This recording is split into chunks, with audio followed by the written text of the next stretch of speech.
প্রথমে কড়াইয়ে একটু তেল গরম করে নিলাম, তারপর একে একে সবগুলো আলু দিয়ে খুব ভালোভাবে ভেজে নিচ্ছি।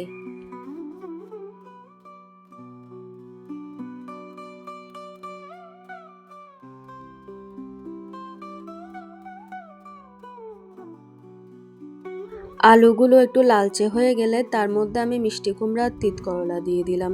তারপর সবগুলো একসাথে খুব ভালোভাবে ভেজে নিয়েছি। নিরামিষ তরকারি যত ভালোভাবে ভাজা হবে খেতে তত বেশি স্বাদ হয়, আর ঘ্রাণটাও খুব ভালো হয়। নিরামিষ তরকারি কোনো বাটা মশলা ছাড়া এভাবে সিম্পলভাবে রান্না করতে আর খেতে আমার খুব ভালো লাগে। আর যেহেতু গরমকাল চলে এসছে, তোমরা আমার তিত করলার রেসিপি দেখতে দেখতে বোর হয়ে যাবে, কথা দিলাম। এই গরমকালে তিত করলা খেলে পেট আর মাথা দুটোই ঠান্ডা থাকে।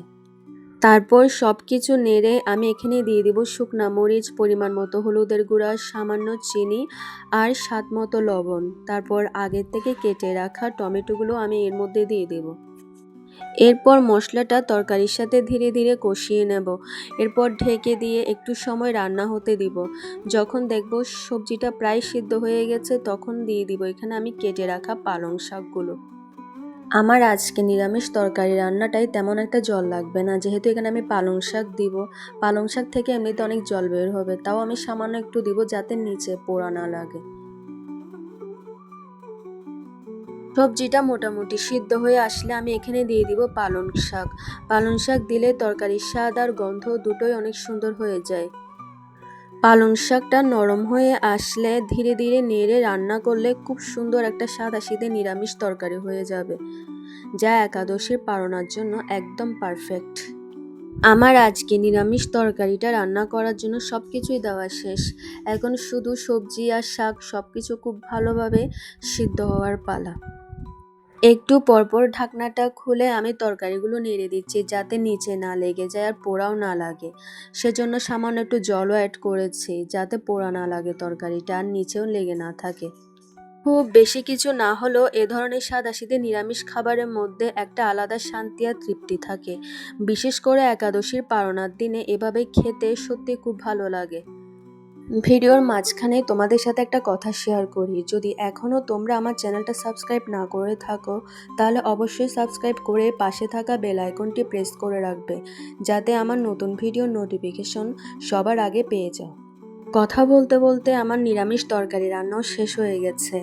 এখন আমি বানাচ্ছি ঢ্যাঁড়স ভাজি।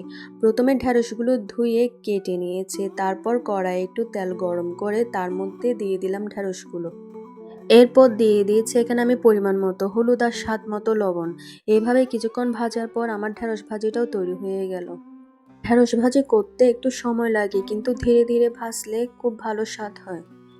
আমার থেকে ঢ্যাঁড়স ভাজি, ভর্তা, সিদ্ধ এগুলো খেতে ভালো লাগে। নির্দিষ্ট কিছু তরকারি ছাড়া অন্য তরকারিতে ঢ্যাঁড়স দিলে পুরো স্বাদটাই জঘন্য হয়ে যায়।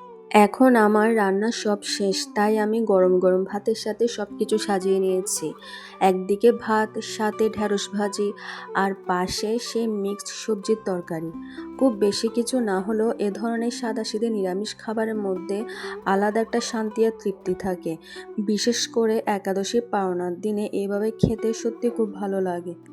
তো বন্ধুরা, এই ছিল আমার আজকের একাদশীর পারণার রান্নার ব্লগ। তোমরা যদি এ ধরনের সিম্পল রান্না বা ব্লগ ভিডিও দেখতে পছন্দ করো তাহলে অবশ্যই আমাকে কমেন্ট করে জানাবে। ভিডিওটা যদি ভালো লাগে তাহলে লাইক, কমেন্ট আর শেয়ার করতে ভুলবে না। আমার আজকের ভিডিও এ পর্যন্ত। সবাই ভালো থেকো, সুস্থ থেকো। দেখা হবে পরের ভিডিওতে। Thanks for watching.